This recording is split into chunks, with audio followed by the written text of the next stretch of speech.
COVID ini pandemi biasa atau war tool atau senjata perang? Hal ini merupakan pertanyaan mendasar sehingga jawaban dari pertanyaan tersebut sesungguhnya tercermin dengan tindakan apa yang diambil oleh para pejabat saat ini. Lalu kita bertanya lagi, apa yang terjadi ketika vaksin sudah mencapai 70% populasi yang seharusnya sudah tercapai herd immunity atau kekebalan kelompok. Lalu muncul mutasi strain virus baru lagi. Berdasarkan data kecepatan melakukan vaksinasi COVID Indonesia sudah cepat di tengah gelombang terpaparnya juga tinggi seperti saat ini. Sehingga yang tadinya 250.000 vaksin per hari, Indonesia itu sesungguhnya bisa mencapai herd imunitas dalam 3 tahunan lagi dari sekarang. Saat ini dipercepat berdasarkan informasi bisa 1 juta suntik vaksin per hari. Walau data ini masih diragukan karena kalau satu tenaga kesehatan menyuntik 100 orang per hari maka ada 10.000 nakes yang bekerja. Namun kita anggap informasi ini benar dulu deh. Maka dalam 1,5 tahun lagi atau akhir tahun 2022 herd imunitas tercapai maka kita menang melawan COVID. Pertanyaan liar, apa yang terjadi kalau mutasi lain lagi datang? Lalu kita kejar-kejaran deh dengan vaksin jenis baru lagi. Kalau saat ini kita anggap serangan gelombang kedua, apa yang terjadi kalau ada strain jenis baru yang mungkin bisa membuat gelombang ketiga di tahun depan?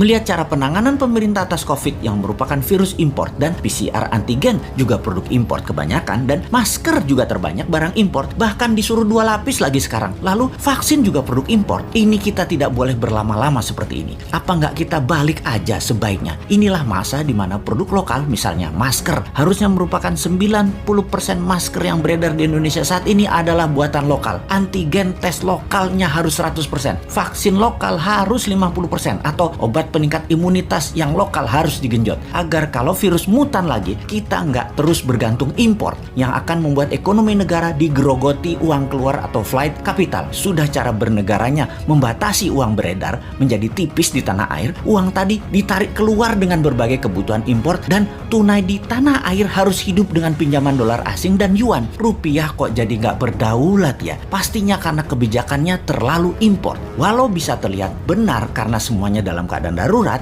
tapi kalau bernegaranya daruratnya berkepanjangan seperti ini, sebenarnya bisa nggak masuk kategori salah kelola atau mismanagement bernegaranya. Lebaran tahun 2020 nih ya, kita nggak boleh mudik, pulang kampung, mudik apalah itu. Lalu tahun 2021 berlaku lagi, nggak boleh mudik lagi. Oke lah, kita manut, 2 kali ya kita manut. Walau ada beberapa orang nggak tahan melakukan pulang kampung yang katanya mereka lah penyebab meledaknya gelombang kedua paparan COVID sekarang. Oke lah, argumen ini diterima. Tetapi kalau tahun depan 2022 masih lagi, ini namanya nggak bisa kelola. Setuju nggak kalau hal ini kita sematkan? Nggak bisa kelola negara karena 3 kali berturut-turut kita nggak pulang kampung. Kembali ke pertanyaan awal. Kita bisa simpulkan dari pertanyaan pertama oleh pemerintah saat ini, COVID adalah pandemi biasa, bukan war tool atau senjata perang biologi. Menjawab pertanyaan kedua, kalau ada strain baru, maka sepertinya ya ikut aja atas apa yang akan terjadi nanti. Kumaha engke, tak ada antisipasinya, yang ada hanyalah mudah-mudahan nggak ada mutasi lagi. Kalau terjadi berlawanan, ini senjata biologi dan strain baru, mutasi baru lagi